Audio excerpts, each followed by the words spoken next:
Segunda carta do apóstolo Paulo a Timóteo, versículos 3 a 5,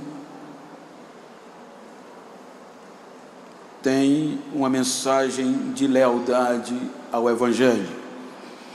Dou graças a Deus, a quem desde os meus antepassados sirvo com consciência pura, de que sem cessar faço memória de ti nas minhas orações, noite e dia, desejando muito ver-te, lembrando-me das tuas lágrimas, para me encher de alegria, trazendo à memória a fé não fingida que há em ti ou que em ti há, a qual habitou primeiro na tua avó Loide e em tua mãe Eunice, e estou certo de que também habita em ti.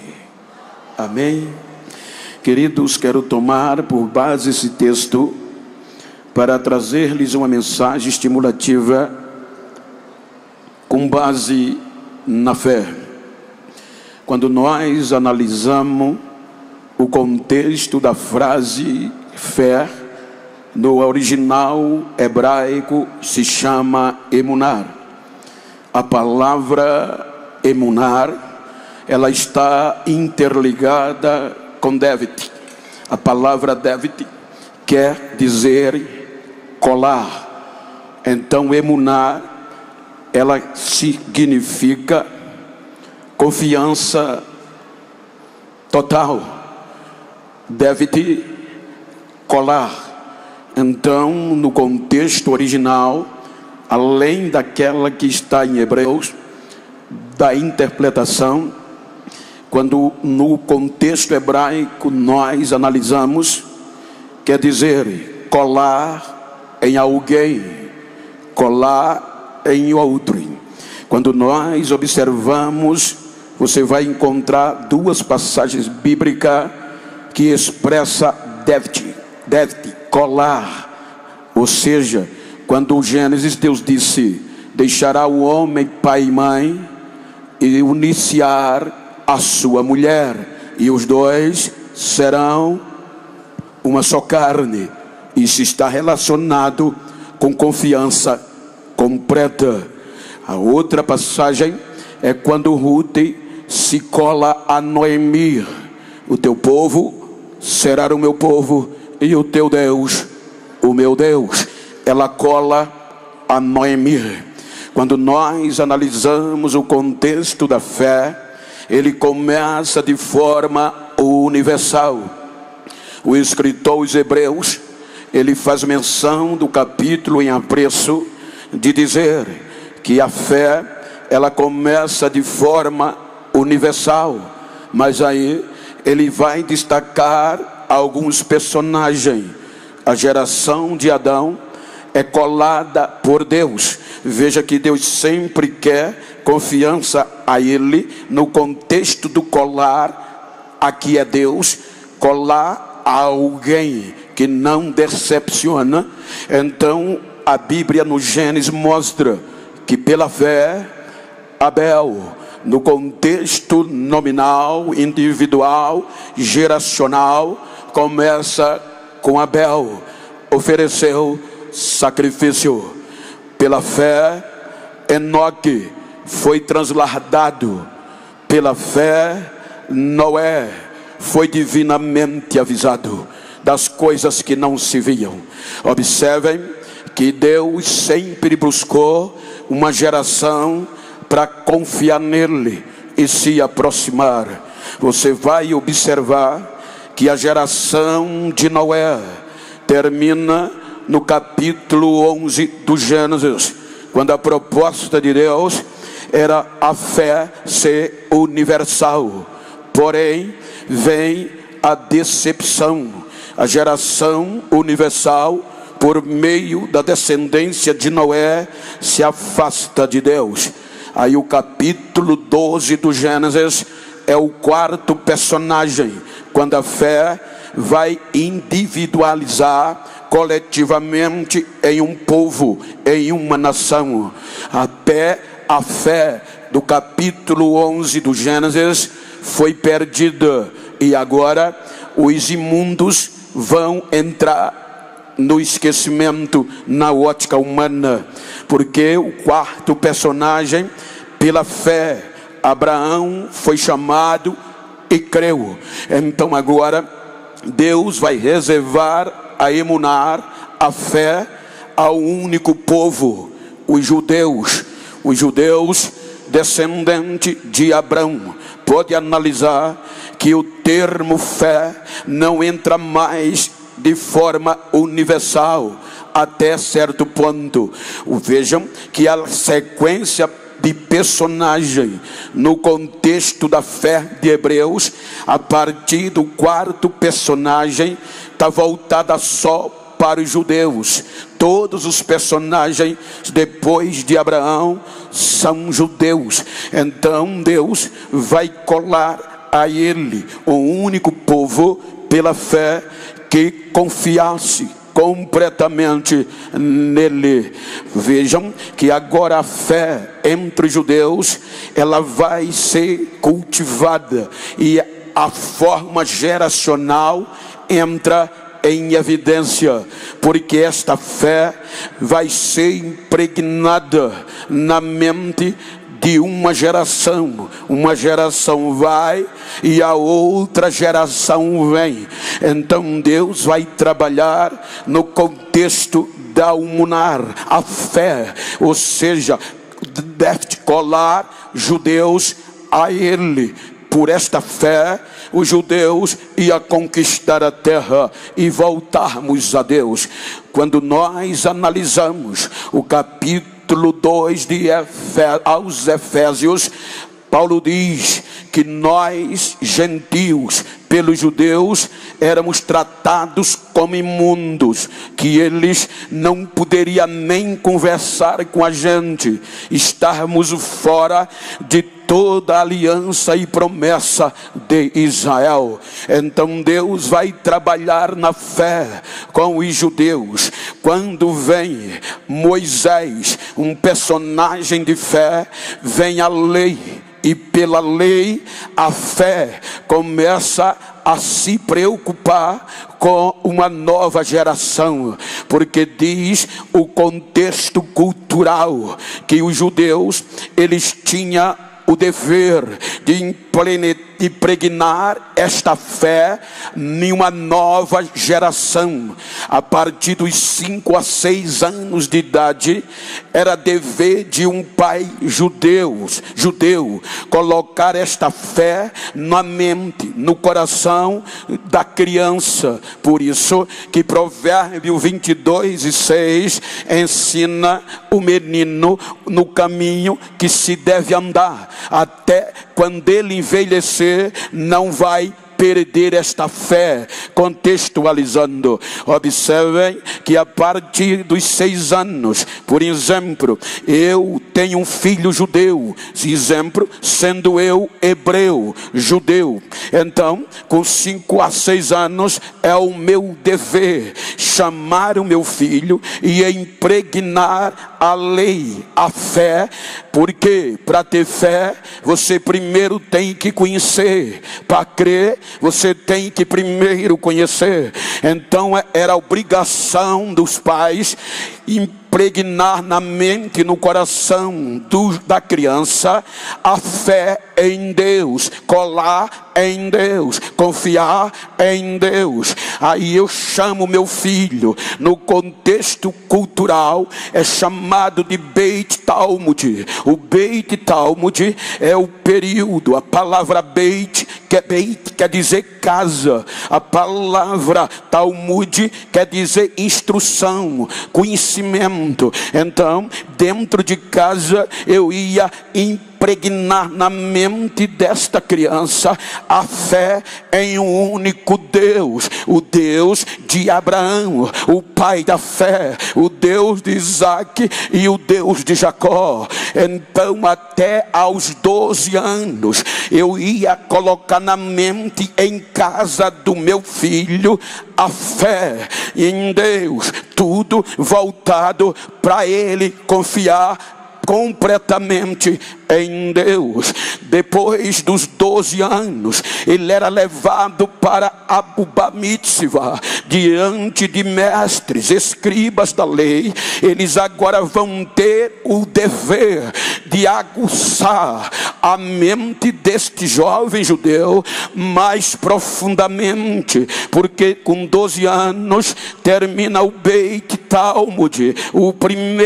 as primeiras instruções. Agora, de 15 anos para frente, vem o Beit Midrash. Midrash ou Beit Midrash é um ensino mais acurado. A palavra hebraica Midrash, porque toda palavra hebraica tem uma raiz, é Derash.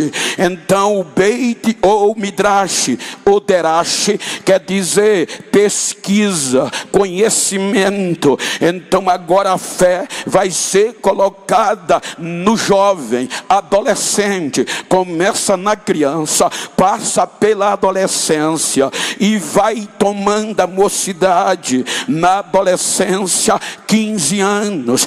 Agora, diante dos mestres, eles vão aprender o contexto da fé, pesquisada em toda a Taná, em todo o Velho Testamento, além da Torá, os 5 primeiros livros. Então, quando ele completava todo o ciclo da mocidade, com 30 anos, a fé já estava madura. Era um judeu que ninguém poderia tirar a sua fé. Observem que o primeiro impacto da fé entre os judeus vai começar em Número 14, quando eles saem do Egito. A fé é titubeada quando eles têm medo do gigante. Aí Deus diz a Moisés: esta geração é fraca de fé, não foi preparada,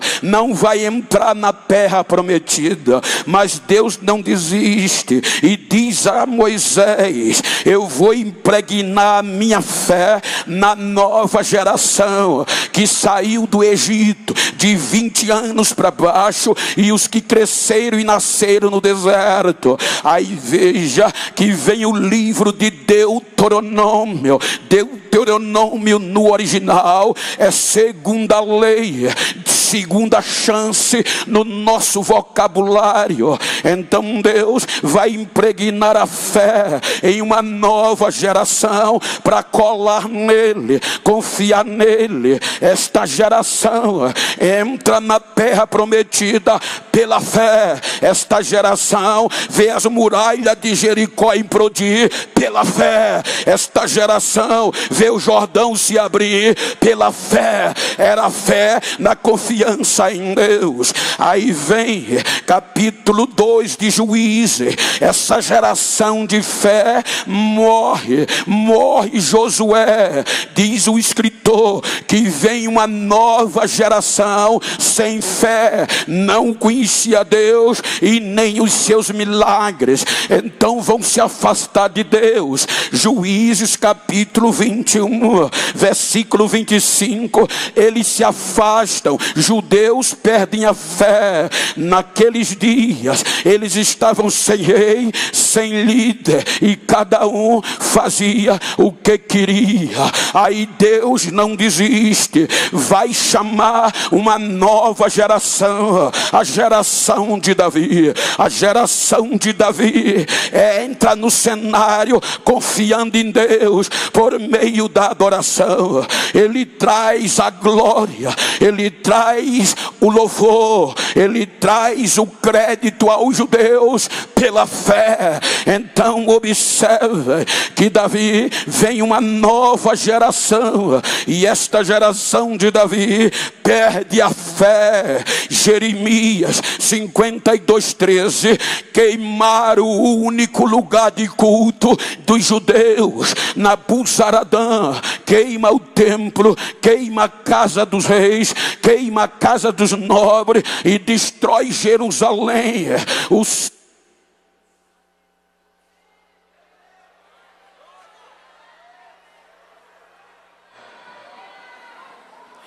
glória a Deus, e destrói Jerusalém, o centro da fé. Me põe o retorno, por favor. Agora vai a destruição, vem o cativeiro, e eles são levados sem fé. 70 anos sem culto, 70 anos sem adoração, praticamente sem fé. Aí Deus, pela sua bondade, vai buscá-los e restaura a fé. Pede para eles recomeçar, dizendo-lhes: eu não desisto, porque eu tenho uma aliança com vocês. Quando eu tirei vocês da casa da servidão, recomeça, que a glória da segunda casa vai ser melhor e maior que a da primeira. Deus sempre buscou provocar o seu judeu, seu povo, pela fé, colado nele. Observem que eles recomeçam, mas perdem a fé, perdem a confiança. Aí vem 430 anos antes de Cristo, Malaquias. Observem que a mensagem de Malaquias, o propósito é despertar a fé que eles perderam. Então, como eu disse, se deslocaram, se descolaram de Deus e confiavam em si mesmo. Vem 330 anos antes de Cristo, vem o Império Grego Macedônio. E qual é a ênfase? O período helenista, a atitude de Filipe, o rei macedônio, era arrancar completamente a fé dos judeus e colocar o período helenista, o contexto grego. Ele não consegue. Alexandre o Grande vem, reina. Ele com 33 anos, ele já tem conquistado o mundo, inclusive a Palestina, mas não consegue helenizar totalmente. A fé entre um pouco judeus ainda existia, mas ele morre. Seus 4 generais assumem o poder, e entre eles vem uma dinastia conhecida como Seleucidas. Então nesta dinastia vem um homem forte chamado Antíoco Epifânio, e Antíoco Epifânio, ele vem para impor o período helenista, ou seja, a arte, a cultura, a língua, tudo que consistia era se basear no grego, e com isso vai acabar com o restinho de fé. Ou seja, ele agora, para humilhar a fé dos judeus, a história diz que ele sacrifica um animal imundo, uma porca, no templo de adoração de Deus, e com isso ele impõe que todos os judeus adorem a Zeus, o deus grego do Olimpo. Então agora a fé dos judeus é massacrada. Diz historiadores que a nova geração, os jovens, perderam a aptidão pela fé, pelo que se chama Deus, por causa da influência grega. Eles queriam disputar os Jogos Olímpicos gregos, e com isso tinham que correr nus, e a base da fé estava na circuncisão, a aliança de Deus com o pai da fé, Abraão. Então eles quebravam a cirurgia, quebravam a aliança e quebrava a fé. As moças, diz a história, foram perdendo a simplicidade das hebreias e os bons costumes hebreus, porque agora ser hebreia, vestir-se como hebreia, andar como hebreia, maquiar como hebreia era retrógrado, porque a cultura grega estava mais na frente. Então o contexto do helenismo vai roubando tudo isso. 64 anos antes de Cristo vem o Império Romano, e o Império Romano provoca a corrupção geral. Herodes constrói um grande templo, mas aquele templo tinha glamour, tinha ouro, tinha sangue de novilho, mas a palavra verdadeira não era mais pregada. Tinha até fumacinha, tinha oração 3 vezes por dia. Pode enfeitar, mas se não tiver palavra, só vai ter barulho. O segredo é a palavra, porque a fé vem por ela, o crer vem pelo ouvir.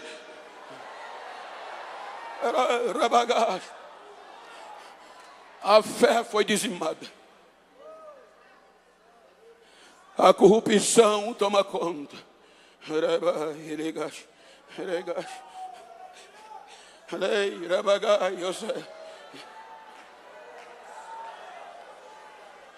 A corrupção toma conta de Jerusalém. Diz um escritor norte-americano, naturalizado judeu, curador dos manuscritos do Mar Morto. Ele diz que por causa da perda da fé dos judeus, alguns grupos saíram procurando vida melhor no deserto da Judéia. Ele cita 24 grupos, entre eles obreiros do grupo saduceus, obreiros do grupo fariseus. Ele cita que também interesseiros, falsos profetas, interessados nas ofertas do povo, diziam: venham, deposite o que você tem e a gente vai dar o melhor a vocês. Com isso, o deserto da Judéia, no En-Gedi, oásis, se torna um centro de falsos profetas, um centro também de corrupção sem fé. É por isso que Lucas diz que a corrupção agora está em Jerusalém e também está no deserto, porque os judeus de Jerusalém nesse período diziam: e a Yerushalayim, Jerusalém, olhar para a paz. Então eles acreditavam, Denis, que só em Jerusalém estava a santidade, só em Jerusalém estava a sabedoria, só em Jerusalém estavam os acadêmicos, só em Jerusalém estavam os mestres, só em Jerusalém estava a inteligência. Então eles não acreditavam que Deus fosse dar esta fé a um outro povo, era privilégios deles. Então eles diziam: quanto mais longe você mora de Jerusalém, menos santo você é, menos inteligente, menos sábio você é. Então morar fora de Jerusalém não era bom. Daí vem 180 quilômetros de Jerusalém a Galileia. Pode vir alguma coisa boa de longe para Jerusalém? Vem não, tem direito não. Aí vem no deserto, quando Lucas diz que nos dias que o imperador de Roma era forte, o governador da Judéia era Pôncio Pilato, o sumo sacerdote era Anás e Caifás. A corrupção pegou Jerusalém, pegou a cúpula política e pegou o deserto. Mas no deserto, na margem do Rio Jordão, disse o que? Sem glamour, sem outdoor, sem seguidor, aparece João Batista pregando a palavra genuína e dizendo: arrependei-vos que é chegado o reino de Deus. Ou seja, não era uma palavra inédita. Isaías já tinha pregado, Malaquias já tinha pregado, mas não importa que seja a mesma mensagem, o que faz a diferença é a unção e é a graça que está nela. É a unção e a graça que está nela. desperta a fé nos judeus, porque o último lugar que eles viram Elias foi na margem do Jordão, e João Batista surge lá. Aí a fé volta, Elias voltou, o fim do mundo. Aí eles iam para a margem do Jordão, pela fé confessavam os seus pecados e eram batizados. A mensagem de João bateu de frente com a corrupção, bateu as cinco regiões: Judeia, Galileia, Treconites, Indureia. Então ele vai impactar. Aí diz a Bíblia que o rei da Galileia, filho de Herodes, mandou prendê-lo, porque ele tocou na ferida dele. Aí prende ele, vai parar a mensagem. Quando João foi preso, vai chegando na fronteira, a última cidade da Galileia, Naim, o anônimo, Jesus. E Jesus veio para restaurar a fé dos judeus. Então Jesus vai entrando em Naim, e vem saindo uma viúva no funeral, o menino morto, João Batista preso, não vai ter mais esperança. Aí Jesus para o funeral, toca no esquife, e o menino volta a viver, devolve a sua mãe. E agora a notícia corre e chega aos ouvidos dos discípulos de João. Eles correm para a prisão e dizem: João, a mensagem que tu pregava não parou, porque agora no deserto, no Jordão, surgiu um pregador maior que ti, João. Ele, além de pregar, tu só prega, mas ele, além de pregar, ressuscita os mortos, expulsa os demônios, e as enfermidades vão embora.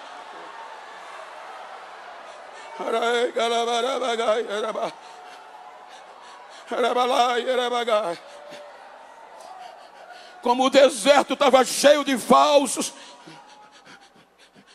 aí João diz: vão procurar saber quem é ele, se é ele que a gente espera. Mas aí os de Jerusalém, a cúpula do judaísmo, se incomoda e manda perguntar quem era João. Os mensageiros chegam e dizem, os de Jerusalém mandaram perguntar se você é o Cristo. João diz: não sou não. Você é Elias? Também não. Você é profeta? Também não. Se você não é o Cristo, se você não é Elias, se você não é profeta, por que tu batizas? João diz: eu batizo com água. Eu sou fraquinho, mas já está entre vocês um que veio primeiro do que eu, porque é primeiro que eu, e este vocês não conhecem. Eu sou fraco, não sou digno de desatar o sandália dele, mas ele, eu batizo com água, mas ele vos batizará com o Espírito Santo e com fogo. Ele é maior.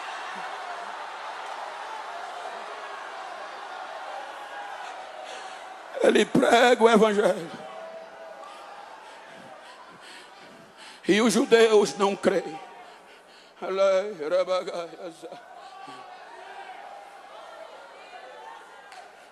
Os judeus rejeitam a fé, mesmo Deus enviando o melhor que ele tinha para restaurar os judeus. Aí Deus diz: eu vou dar a fé aos gentios.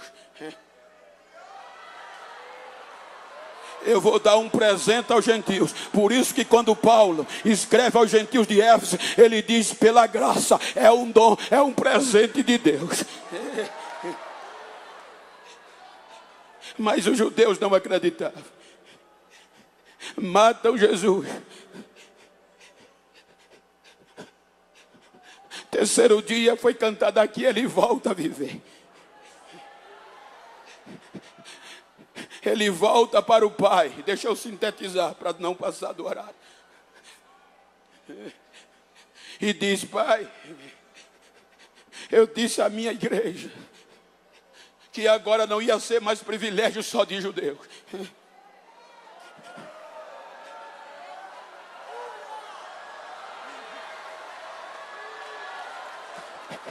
Derrama, Pai, eu disse a ela, os judeus abandonaram tanta fé que o Espírito Santo vinha e voltava, porque não tinha espaço para viver com eles direto.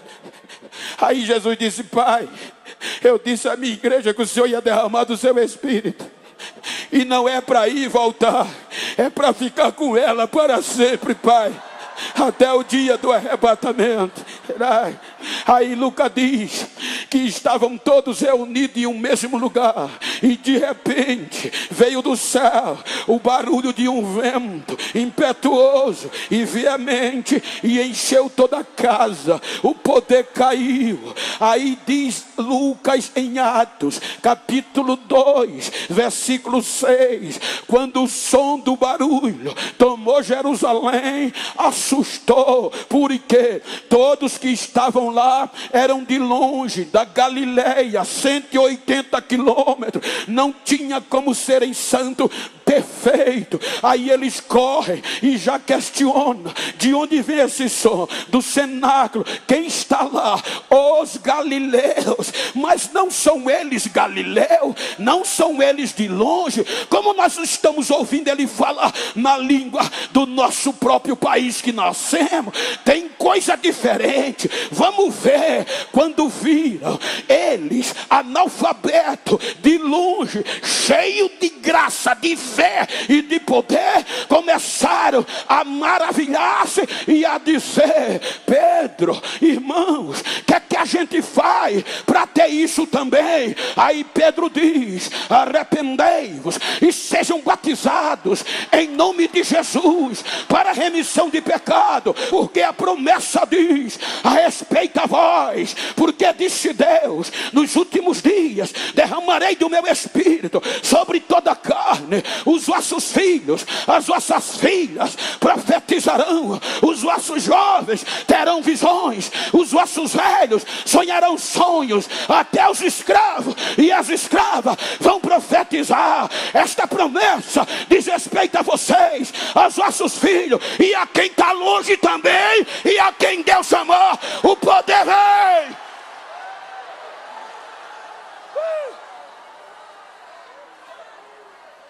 Sintetizando, aí Deus vem para Pedro, judeu. Nem Pedro acreditava que nós fôssemos impactados pela fé. Pedro está orando, meio-dia tem fome. Aí Deus desce um lençol preso pelas quatro pontas, e dentro tinha todo tipo de animais imundo, incircunciso, simbolizando a gente. Aí Deus disse: Pedro, levanta, mata e come. Não, Senhor, nunca coloquei nada imundo na minha boca. Segunda, terceira vez, ele não acreditou que a gente fosse entrar. O lençol é recolhido.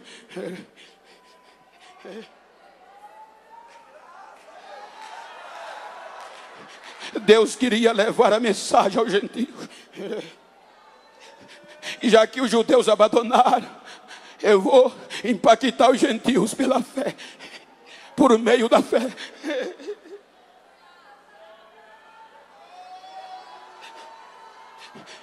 Havia um inimigo feroz da igreja. Tinha terminado o Beit Midrash aos pés do melhor mestre da lei de Moisés. Jovem, já era doutor, poliglota, descendente de nobreza, romano, cidadania que não era fácil. Doutor Saulo de Tarso perseguia a fé dos cristãos.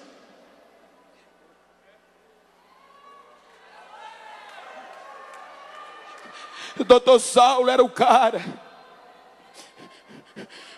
Nesse período, havia o hebraico, aramaico, grego e latim.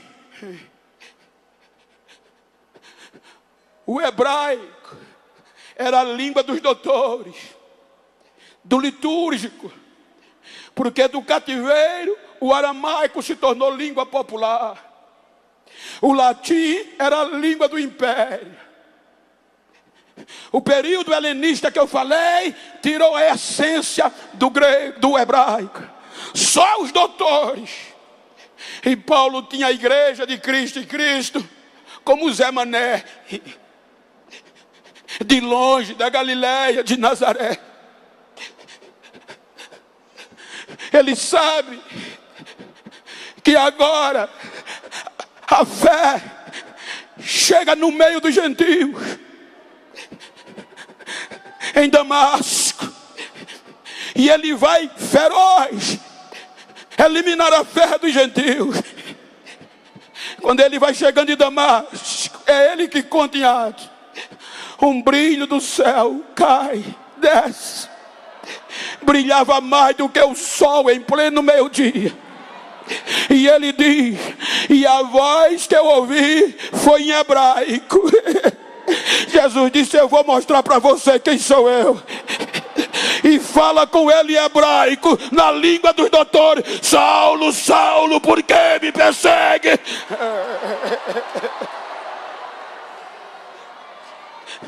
Ele é salvo para levar a mensagem aos gentios.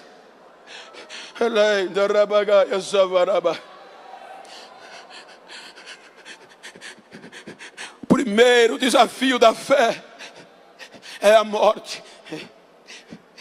Em Damasco querem matá-lo, mas ele se colou a Deus. A fé dele foi perfeita. Fugiu, escondido para não morrer, mas não abandonou a fé.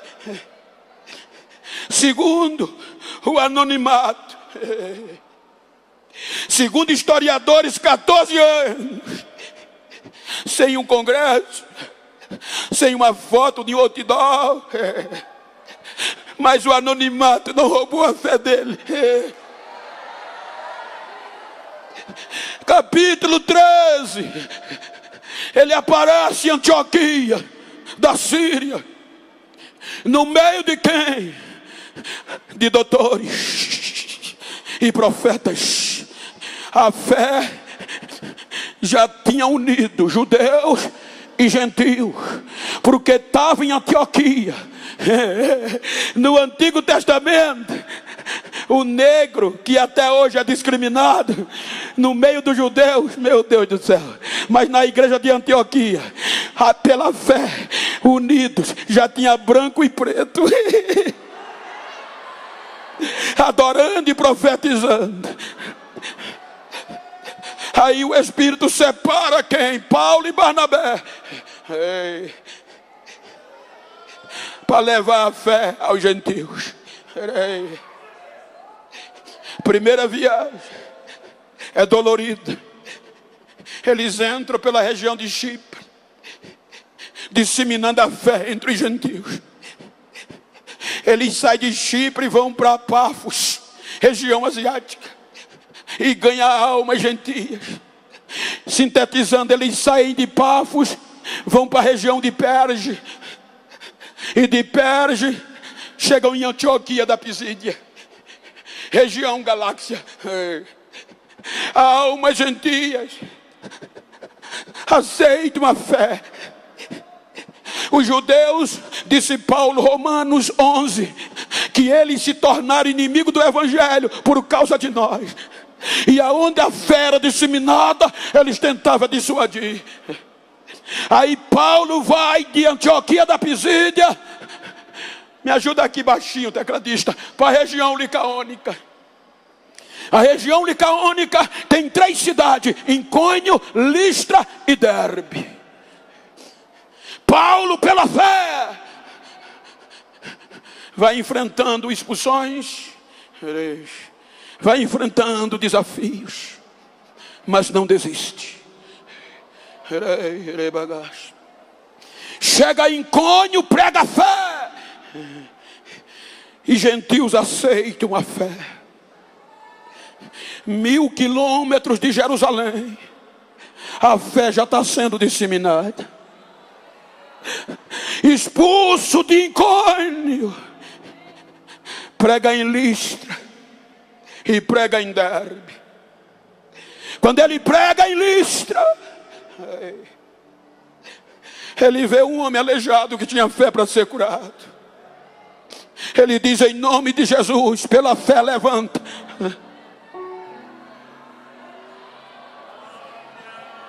Pela fé o coxo fica de pé.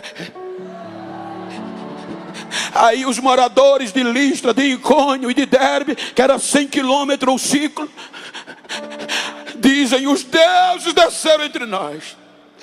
Chamaram Barnabé de Júpiter e Paulo de Mercúrio, que era o que pregava. Correram, chamaram o sumo sacerdote de Júpiter: vamos sacrificar a eles. Era a hora, gente, deles serem convidados para os maiores congressos.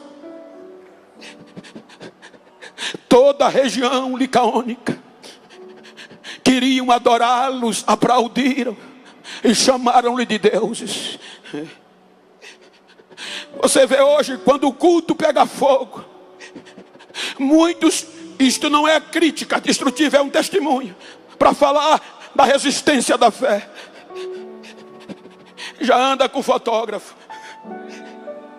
e ele só bate foto quando o povo pula,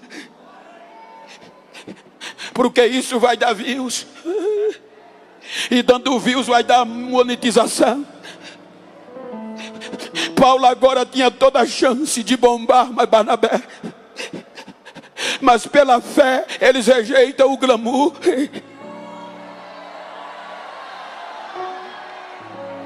e começa a levantar a mão e dizer: gente, faça um negócio desse não, a gente só é servo. O milagre que esse homem teve foi por meio da fé, e quem faz não é a gente, é o Deus que a gente serve por meio do seu Filho Jesus.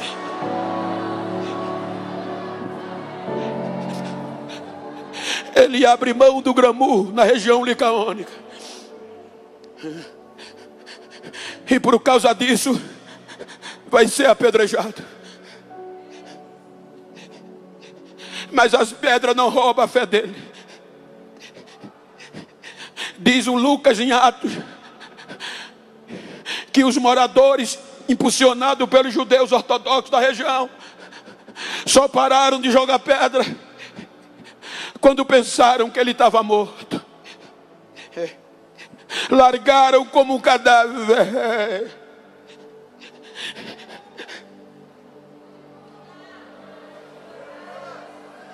Tinha tudo para desistir da fé.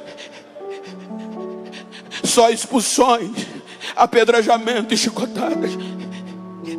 E hoje a gente quer desistir da fé porque não concorda com alguma coisa.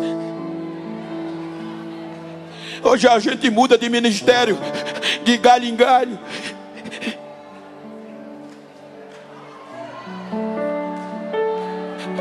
Quando disseram já morreu, o sangue e as feridas, largaram ele. Aí em Listra, os irmãos vão lá e vê que ele ainda respirava.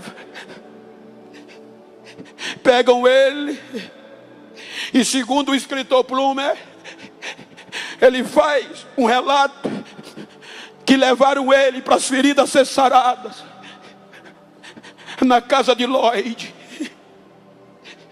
uma judia que tinha uma filha chamada Eunice e tinha um neto chamado Timóteo, de 16 a 17 anos.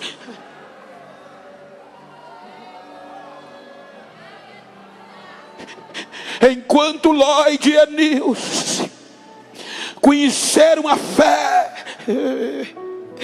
cristão por meio de Paulo e das suas feridas,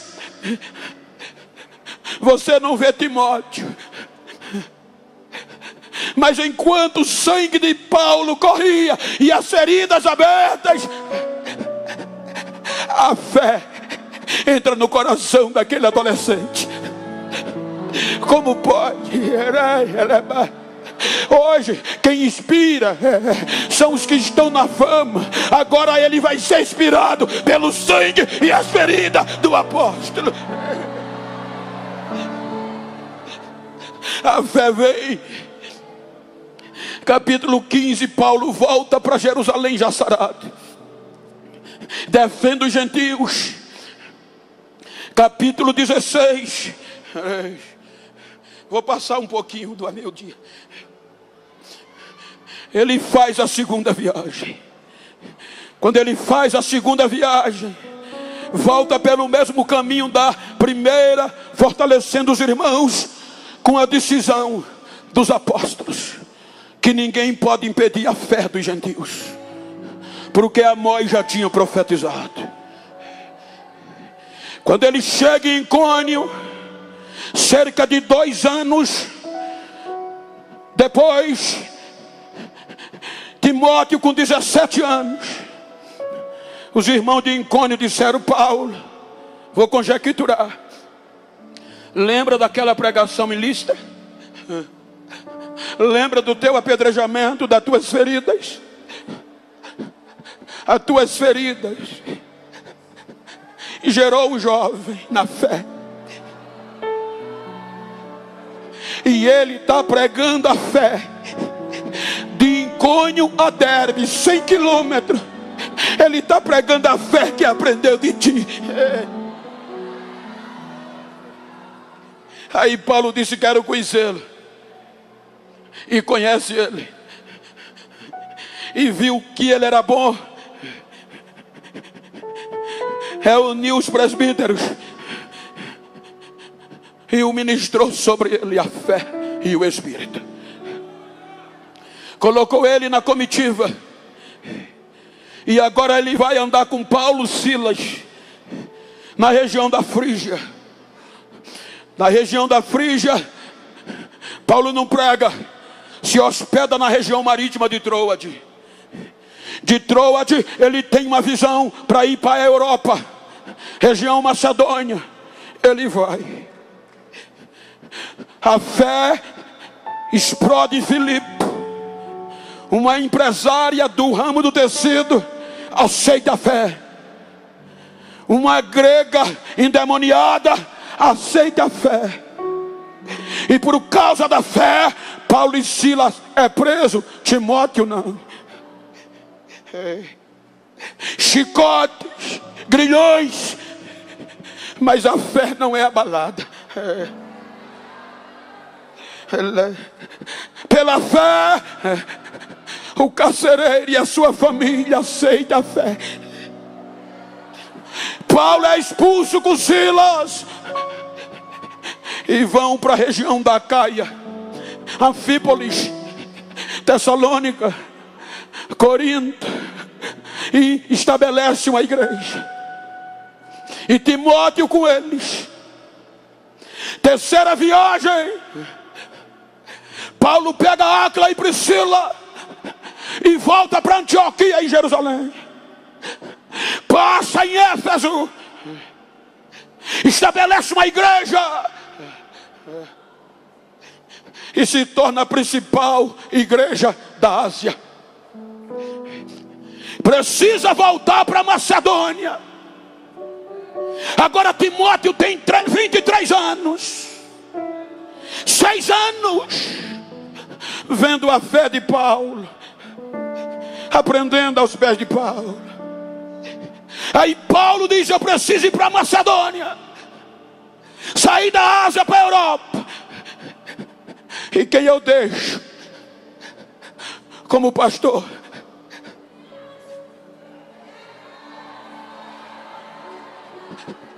Timóteo. Ele estabelece Timóteo como líder da igreja em Éfeso. Ele está na Macedônia. Timóteo, 25 anos. Ele escreve a primeira carta. Eu te deixei aí, filho, para que ensine a alguns não pregarem outra doutrina acerca do que eu ensinei. Ele sabia que a responsabilidade era tão grande da fé, que no capítulo 4 da primeira carta, versículo 12, ele diz: não deixa ninguém desprezar a tua juventude. Ser exemplo dos fiéis. Timóteo completa 27 anos. A primeira carta está em volta de 64 a 65 depois de Cristo. 67 depois de Cristo, Paulo é preso, prisão política. Diz alguns historiadores, 7 metros, eu já estive lá. Às vezes na prisão subterrânea de 7 metros tinha 30 prisioneiros, e quem chegava lá não saía mais. Agora Timóteo vai ser desprezado pela sua juventude. Aprendeu 6 anos a fé através de Paulo. Agora é líder. Enquanto Paulo está preso, os irmãos, o problema não foi fora, foi dentro. Os irmãos começam a desprezar a sua juventude, começam a rir dele, dizendo: esse jovem não tem futuro, teologicamente é um fracasso. Alguns obreiros diziam: ele só está aí porque Paulo o empossou, mas merecimento ele não tem. Reunia grupo de irmãos depois do culto e tirava a fé dos irmãos, culpando Timóteo. A fé do jovem é abalada. E quando a fé vem, ele tem medo. E o medo é um sentimento de insegurança. Quando o medo bate, ele sente vergonha. O meu mestre prega a fé, mas só vive preso e apanhando. Pregar a ressurreição de Cristo é vergonha. Vou desistir, vou parar.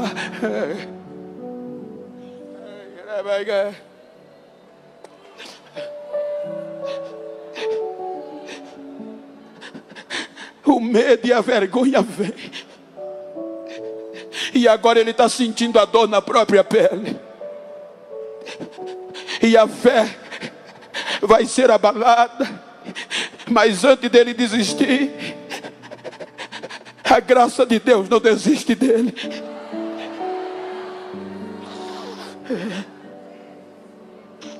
A graça de Deus vem no fracasso. Diga para quem está ao seu lado: mesmo que os homens, mesmo que os irmãos queiram roubar a tua fé, a graça de Deus não vai deixar. Eles apontam os teus defeitos, eles apontam as tuas deficiências, mas a graça de Deus vem a virtude.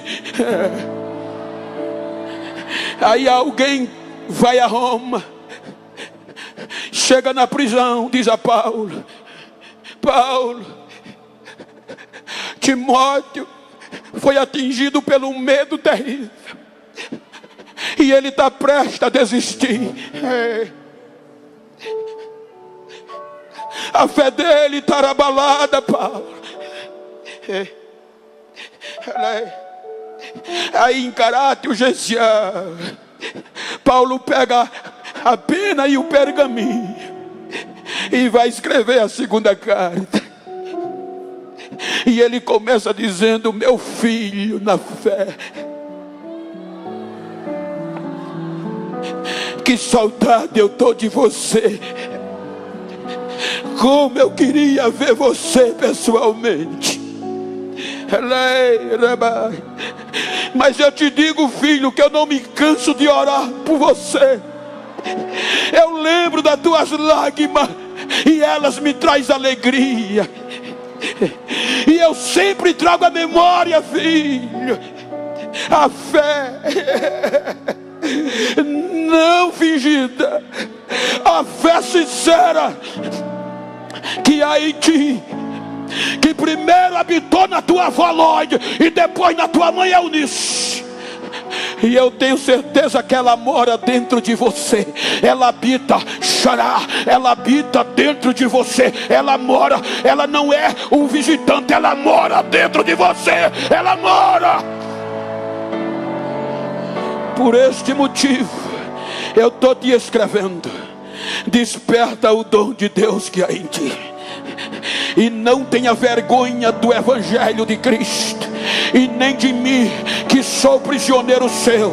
Ou seja, suporta a aflição do Evangelho segundo o poder de Deus, porque o que está dentro de você é maior e melhor do que o que está nessa raça ruim que não acredita em você. Desperta a fé, desperta o Espírito que está em você.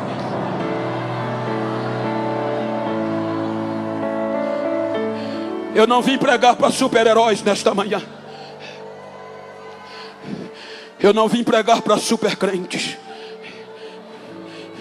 Quantas vezes não dá vontade de desistir?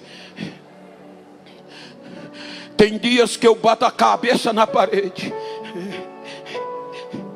Não aguento mais.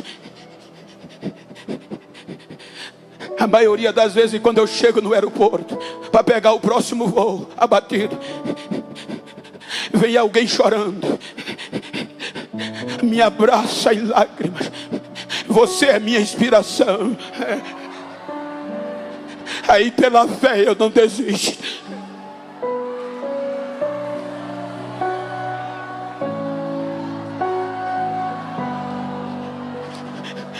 Aí Paulo diz: filho, a minha hora está chegando. Eu estou sendo oferecido por sacrifício de libação, mas eu combati um bom combate, Timóteo. Eu acabei a carreira e guardei a fé. Agora é com você, filho. Essa raça ruim vai sempre existir. Vão vir querendo só ganhar dinheiro da igreja. Vão pregar o que a igreja quer ouvir.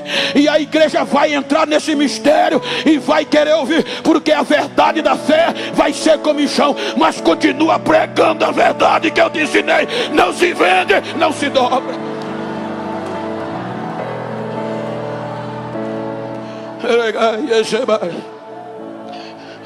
Nesta manhã, início de tarde, eu disse que eu não estou pregando para super-heróis. Eu recebo ligações, eu recebo desaforo. Olha que coisa linda. Timóteo, os judeus diziam: fora de Jerusalém a fé não subsiste. A 1000 quilômetros Timóteo conheceu a fé. É estimulado e não desiste. Quem acha em mim, quem não gosta que se mude. Diga para quem está ao seu lado: quem não gosta de você, quem quer tirar a tua fé, vai ter que se mudar. Mas eu vou permanecer.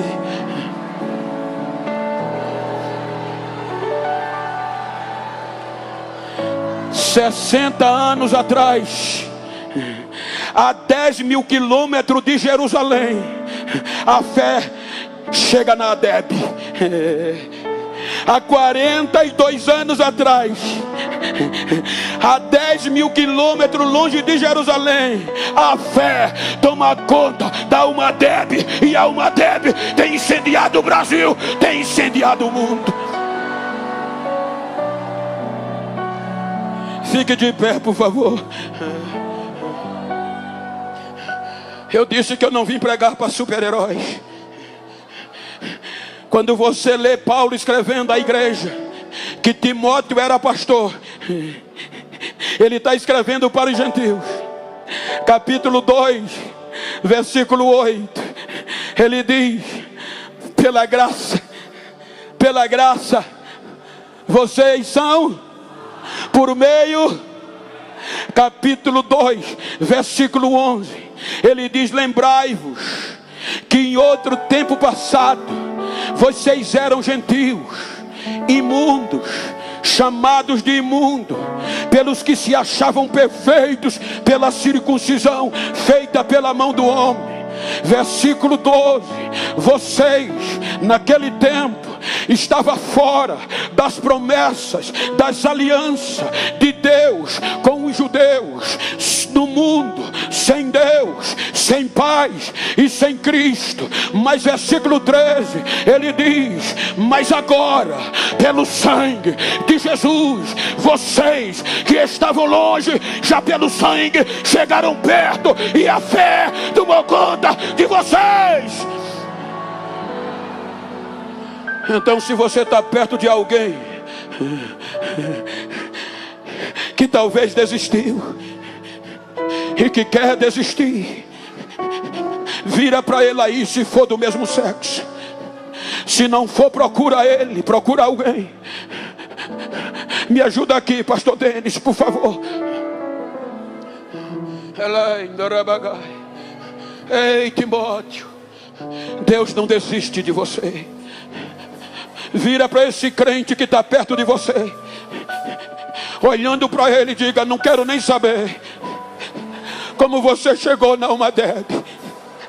Se só o caco, se só o bagaço, ameaçado e a fé abalada, diga a ele: dá para desistir, mas não. É pela fé, é pela fé que a graça não desiste de você. Diga: é pela fé que os que vieram antes de nós alcançaram a promessa. Abraça ele, abraça ela. Diga: Deus não desiste de você.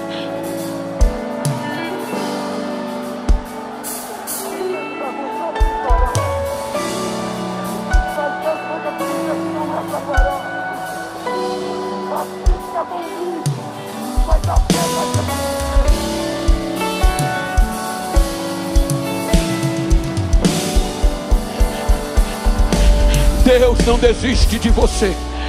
Só o teclado, por favor. Deus não desiste de você.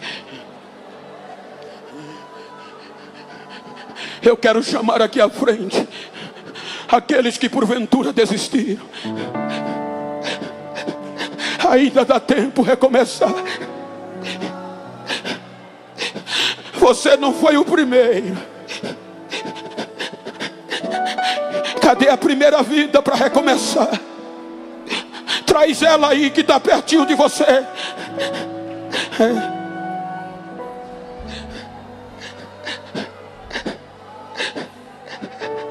A fé que habita em você. O inferno pensou que ia desistir. Vai não. O inferno pensou que ia te destruir. Vai não. Porque ainda existe resquício de fé dentro de você. Porque a fé mora. Cadê a primeira vida? Venha. Está chegando a segunda. Ajuda a terceira. Ajuda. Vem isso. Vai trazendo. A graça não desiste de você. Ah, pastor, eu fracassei. A graça atua no fracasso. Timóteo amedrontou, enfraqueceu, mas a graça não perdeu ele. E nesta manhã a graça não vai perder você. Venha, venha, filhos, venha. Ajuda, irmão, ajuda.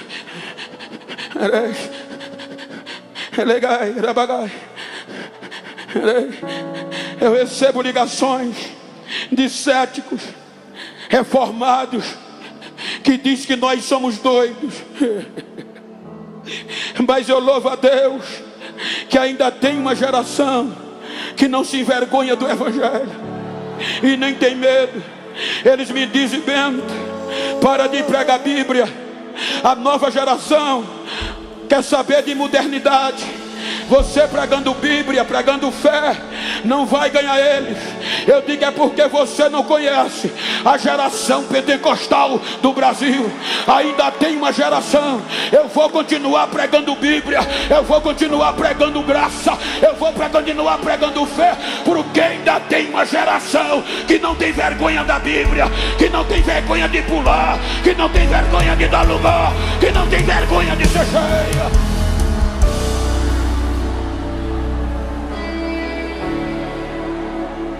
Já temos 88 almas na internet. Eu não sei quantas tem aqui.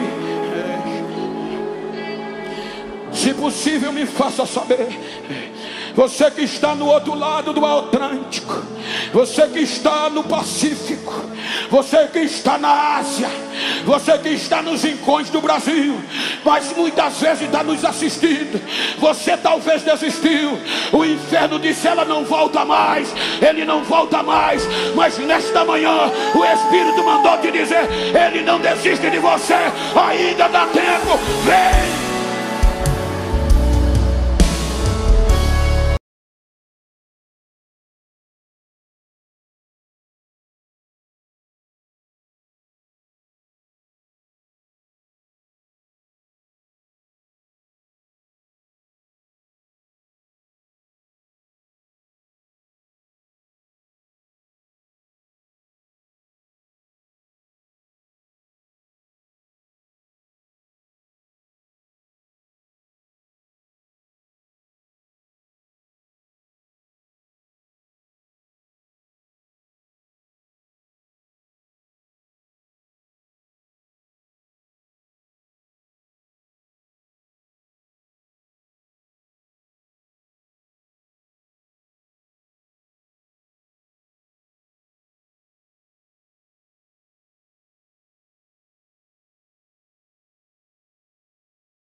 Permaneci, o teu olhar me consumiu. Vai usar você.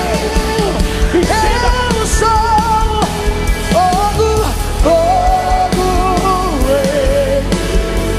Estenda as tuas mãos. Estenda as tuas mãos sobre esse crente que está do teu lado aí. Coloca a mão no ombro dele. E a pedra de fogo, a unção que está queimando dentro de mim, recebe aí, agora, seja batizado, seja renovado, seja restaurado, agora.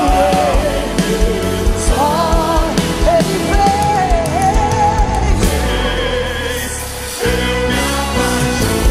Queimou, queimou, queimou todos os outros amores.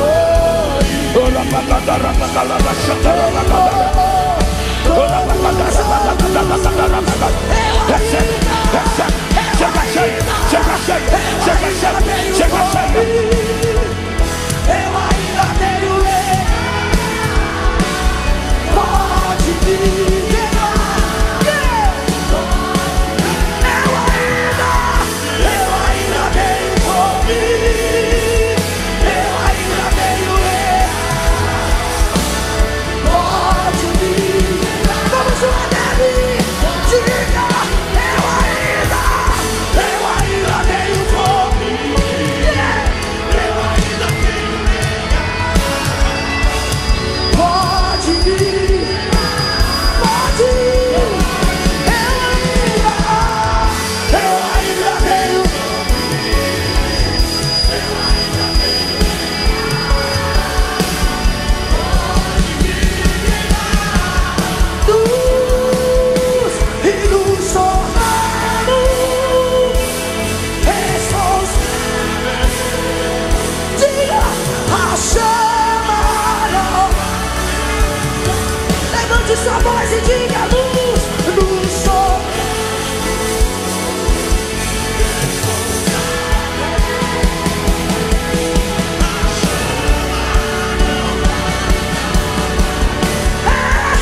cheios do Espírito Santo.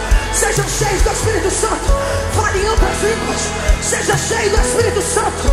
Onde você estiver agora, seja cheio do Espírito Santo.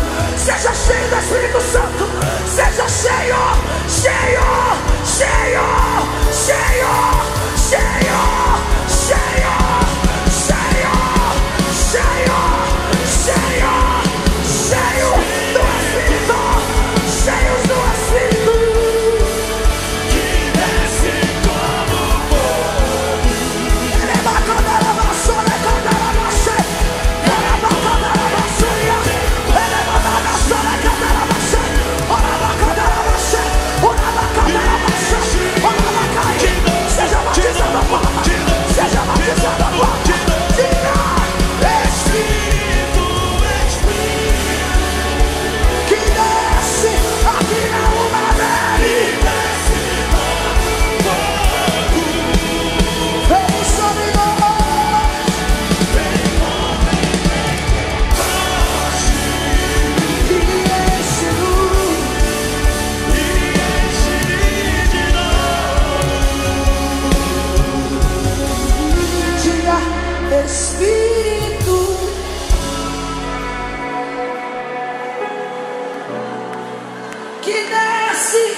Na UMADEB, Jesus Cristo é o centro e todos são bem-vindos. Participe!